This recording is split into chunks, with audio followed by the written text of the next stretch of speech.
Hola, hoy os voy a hablar de mis síntomas, de los síntomas que tengo con el POTS, porque ya en varias ocasiones me habéis preguntado, ¿no?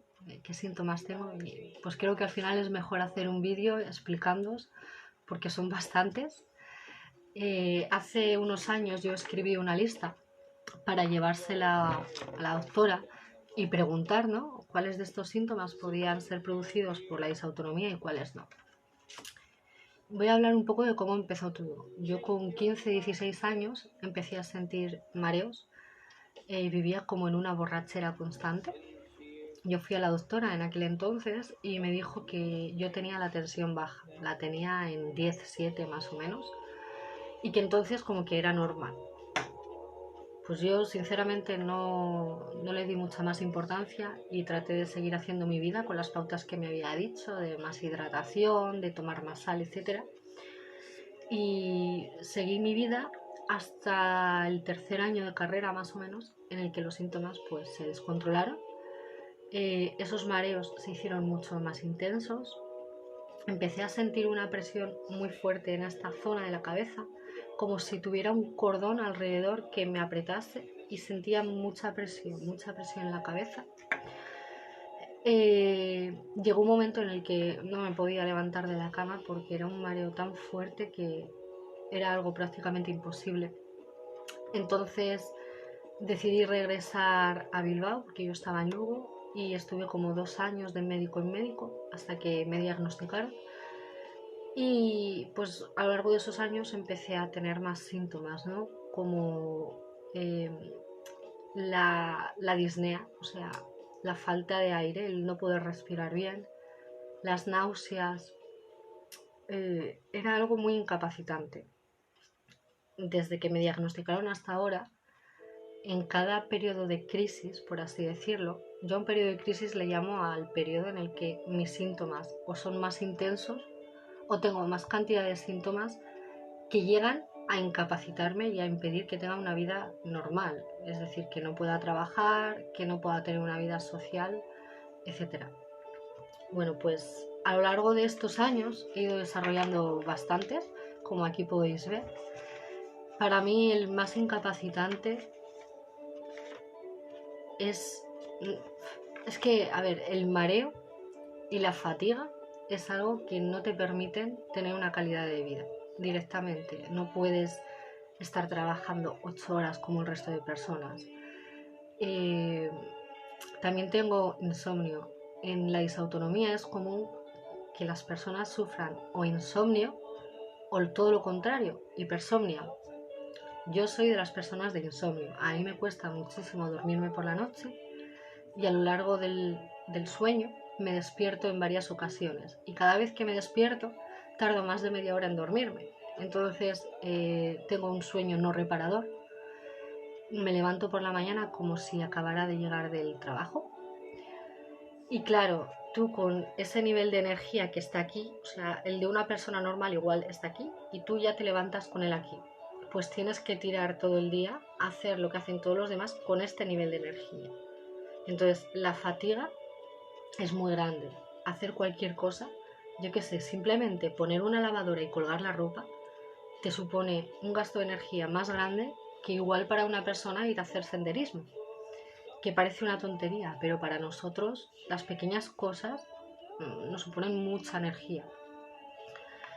Empecé a tener también migraña. Me empezaba a doler todo, desde un ojo, todo el lado de la cara y la cabeza, unos dolores muy fuertes.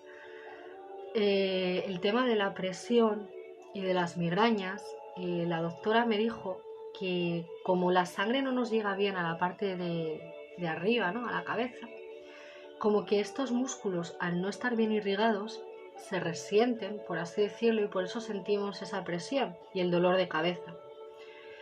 Eh, También la niebla mental es otro de los síntomas que yo a veces, la gente que me conoce, pues ya no se asombra, pero yo muchas veces digo, ¿habéis visto dónde he dejado lo que uso para ver?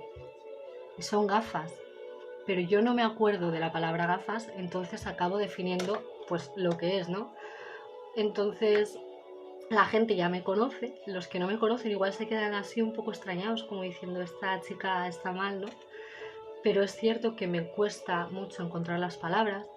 Hay veces que estoy leyendo, leo una página, voy a pasarla y me doy cuenta de que no me he enterado de lo que he leído y tengo que volver a leerla. Me cuesta concentrarme, me cuesta retener, se me olvidan las cosas.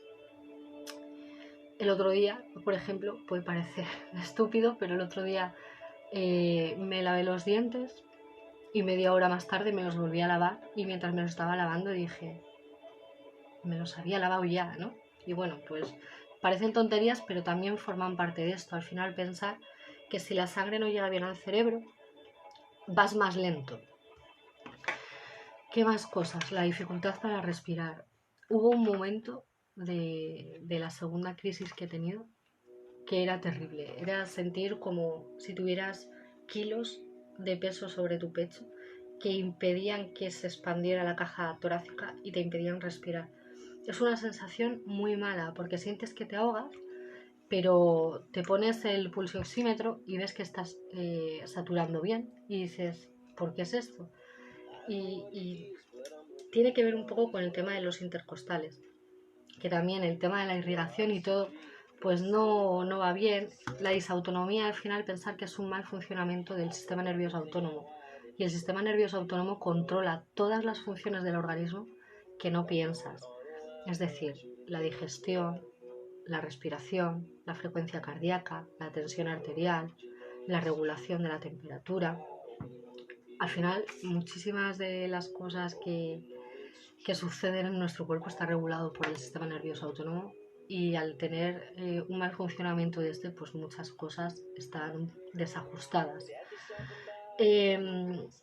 Cuando yo tengo un presíncope es como el aviso, ¿no? El antes del desmayo. Yo pierdo uno de los sentidos y el sentido que pierdo es el oído. Empiezo a escuchar cada vez más lejos hasta que lo pierdo. El otro día estaba paseando con mis perras y en un momento del paseo empecé a sentir como un taponamiento en el oído y poco a poco empecé a escuchar más lejos, más lejos, más lejos. Y eso es un claro síntoma de que tienes que parar y tienes que sentarte o tumbarte, lo que el cuerpo te pida, para no llegar al desmayo.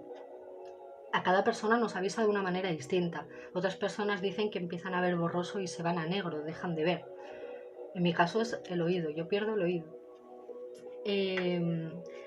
Las taquicardias es el síntoma que todos tenemos.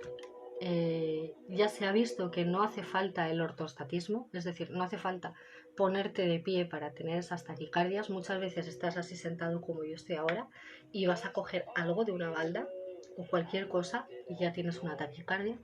O igual estás tumbado en la cama, te das la vuelta y te da una taquicardia. Por eso ahora las siglas de POTS me las vais a ver puestas como la P mayúscula, O minúscula, T mayúscula y S mayúscula, porque el ortostatismo ya no es imprescindible para ello. Cuando tenemos esas taquicardias también sentimos palpitaciones, ¿no? Yo siento mucho en la sien, escucho el corazón, es como pum, pum, pum. Lo siento por distintas partes del cuerpo, en el estómago, en las piernas, siento esas palpitaciones. ¿Qué más? Vale, las manos y los pies fríos. Al no llegar bien la sangre a las zonas más alejadas de lo que es la bomba del corazón, solemos las manos y los pies siempre fríos. Se nos suele acumular la sangre. Cuando estamos de pie, por ejemplo, si tenemos la mano así, se nos acumula, se nos pone las manos rojas y los pies rojos. Cuando estamos sentados, se nos suele acumular en la zona del abdomen. Por eso hay mucha gente que se hincha y que tiene molestias estomacales. ¿Qué más? Poliuria. Yo, por ejemplo, voy a hacer pis muchísimas veces a lo largo del día. También tiene un poco que ver con la medicación que estoy tomando, porque tomo corticoides, entonces también te hacen orinar más. Pero antes de tomar la medicación yo ya orinaba mucho. ¿Qué más? La visión borrosa que os he dicho, la dificultad para concentrarte, problemas gastrointestinales. Como os he dicho antes, el sistema nervioso autónomo, una de las cosas que regula es la digestión. Las personas que tenemos disautonomía podemos estar en dos límites, ¿no? Podemos ser estreñidos o podemos tener diarreas que te hagan perder mucho peso, tener colitis, etc. También en mi caso yo tengo mala absorción y llevo pues desde que tenía 16 años más o menos entrando y saliendo de anemias porque no absorbo el hierro. Y ya pues este año, hace poco he terminado de ponerme hierro intravenoso para subirlo y por fin he conseguido subirlo porque ya aunque tomara la medicación vía oral era imposible, no subía. Entonces hay muchos casos de personas pues que tienen problemas digestivos. La fatiga es muy limitante, como os he dicho antes, porque cualquier cosa que quieras hacer, bien sea cocinar, colgar la ropa, ir al trabajo, si tienes niños, cuidar de los niños, cualquier cosa te supone muchísimo más que para una persona sana. Las náuseas. Yo tengo temporadas de tener muchas náuseas, de tener que tomar medicación para cortarlas, porque puedes tener náuseas durante todo el día y durante varios días seguidos. Entonces es un síntoma también muy desagradable, porque al final durante esos días no puedes alimentarte bien, si no te alimentas bien estás más fatigado y todo es como que se hace una bola. La intolerancia al calor. Pensar que cuando hace calor nuestros vasos sanguíneos se dilatan. Entonces al dilatarse el corazón tiene que trabajar más fuerte para conseguir que la sangre llegue a las zonas más alejadas. Entonces tenemos más taquicardias. Las personas que tenemos POTS o cualquier tipo de disautonomía solemos empeorar mucho en verano. En invierno estamos más estables, pero en verano todos los síntomas se descontrolan. Mucha gente llega a quedar incapacitada durante esos meses de tener que estar en cama o de no poder salir de casa, sobre todo la gente que vive en el sur. Imaginaros Sevilla, Córdoba, en julio o agosto, a 40-45 grados. La gente que tiene esto no puede salir a la calle porque se desmayarían, se deshidratan muy rápido, la vasodilatación afecta mucho, entonces es complicado para nosotros mantener una estabilidad a lo largo del año, aunque estemos tomando medicación. Intolerancia al ejercicio. Yo tampoco puedo hacer ejercicio. Yo todos los días salgo a caminar para no perder masa muscular y para favorecer el retorno venoso, pero no puedo hacer ejercicio. Yo no puedo ir en bici, por ejemplo, no puedo correr, no tengo tolerancia. En nada me ahogo. Yo subo unas escaleras y ya me estoy ahogando. Sensibilidad al ruido o a la luz. En mi caso no se da en muchas ocasiones, pero sí que es cierto que hay momentos en los que tengo que hasta usar gafas de sol dentro de la casa, con las persianas bajadas y las puertas cerradas, y tengo mucho dolor en los ojos y luego ya empieza con las migrañas. Los ruidos, hay ruidos estridentes que a mí también me afectan mucho y es como que por dentro me hacen que vuelva a tener taquicardias. Ruidos como plato chocando contra plato, por ejemplo cuando recoges después de fregar, o metal contra metal, para mí son desencadenantes o detonantes de síntomas. Temblores también. Cuando estoy muy mal y tengo mareos muy fuertes, tiemblo. Y a veces me tiembla hasta la cabeza en modo así. Y mucha gente se asusta por esto, ¿no? Porque dice, ¿qué síntoma es este? Que se me están contrayendo los músculos y tengo como espasmos o... Pues realmente no sé por qué sucede, pero sí que cuando nos sentimos muy mal podemos tener este tipo de como temblores, ¿no? Otra de las cosas de las que no se habla mucho es del tema de la disfunción sexual. Cuando estamos en un periodo de crisis en el que los síntomas están por las nubes, imaginaros un día en el que tenéis mareos, náuseas, fatiga, migraña. Pues la libido en esos momentos ha desaparecido por completo. En mi caso, yo también tengo muchos dolores musculoesqueléticos. O sea, me duelen las rodillas, la cadera, los codos, las muñecas, la cadera. es un dolor generalizado que empieza en la articulación, pero va a través de los músculos, se expande, ¿no? Y es muy incapacitante en mi caso.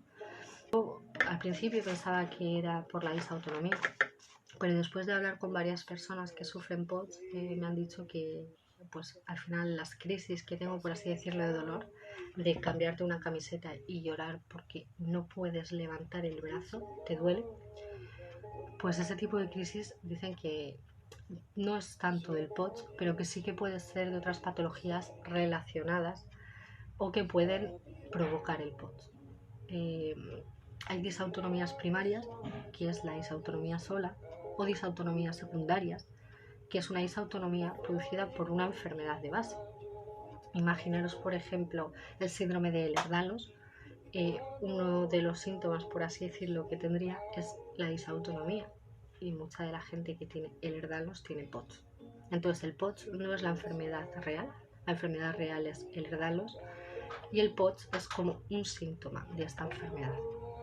Entonces yo sigo tratando de encontrar el origen de mi disautonomía para quizás darle un poco de respuestas pues, a todos estos síntomas, ¿no? Y es muy difícil encontrarlo porque es como que están muy escondidas las causas, no se sabe muy bien, no está muy bien estudiado. Por eso yo llevo desde el 2015 7 años diagnosticada, pero no tengo el origen todavía. Y ya para terminar, otro de los síntomas que tenemos, pero no lo que lo provoca, es ansiedad. Muchas de las personas que tenemos esto sufrimos ansiedad o depresión. Yo sufro ansiedad. En mis primeros momentos con esto yo estuve al borde de la agorafobia. Me daba pánico salir a la calle, como ya lo dije en el primer vídeo que hice. Y a día de hoy me da mucho miedo salir a la calle, pero sigo saliendo. Me dan ataques de ansiedad cuando, por ejemplo, tengo muchos síntomas de repente en la calle y estoy lejos de mi casa o estoy sola, me dan ataques de ansiedad. Y al final esta ansiedad es algo que es muy difícil de quitar porque está producida por una causa real como es la enfermedad. Entonces sí que es importante no dejarte controlar por los miedos. Por ejemplo, yo cada día salgo a la calle aunque me dé miedo, porque si paso mucho tiempo en casa, esos miedos se apoderan otra vez de mí y empiezo a dejar de hacer cosas. Y eso no es bueno tampoco. Hay que escuchar al cuerpo siempre. Si un día estás mal y necesitas estar tumbado, no pasa nada. Si un día de repente te sientes con más energía, aprovecha y disfruta y trata de tener una vida normal en la medida de lo posible. Todo se vale, no se tiene que estar fuerte siempre, ni se puede estar siempre deprimido. Hay que ser resilientes de alguna manera, pasar el duelo, porque cuando te diagnostican una enfermedad crónica tienes que pasar un duelo. Al principio niegas, luego te enfadas, dices ¿por qué me pasa esto a mí? Hasta que lo aceptas y aprendes a vivir con ello es un camino bastante largo, bastante difícil, pero es un camino por el que todos tenemos que pasar. Entonces, yo sé que a la mayoría, al principio de todo, sobre todo nos diagnostican de ansiedad y nos mandan a salud mental, porque hay muy poca información de las disautonomías y muchos médicos no saben diagnosticarlo, pero quiero que sepáis que no está producida, o sea, la ansiedad no produce la disautonomía. Una persona que tiene disautonomía puede tener ansiedad, pero no es la causa, no nos lo provocamos nosotros. Es nuestro sistema nervioso autónomo el que no funciona como debería. Y bueno, creo que no me he dejado ningún síntoma. Más o menos eso es lo que yo tengo. No significa que todos tengan estos síntomas. Hay gente que puede tener más, hay gente que puede tener menos o distintos. Al final es eso, como controla todas las funciones de las que no somos conscientes, es decir, de las que no tenemos que pensar para realizarlas, puedes tener un abanico de síntomas muy grande. Pero resumiendo, eso es lo que yo siento. Espero que os sirva un poco de ayuda o podáis identificaros con algunos de estos síntomas. Y nada, a seguir viviendo un día a la vez.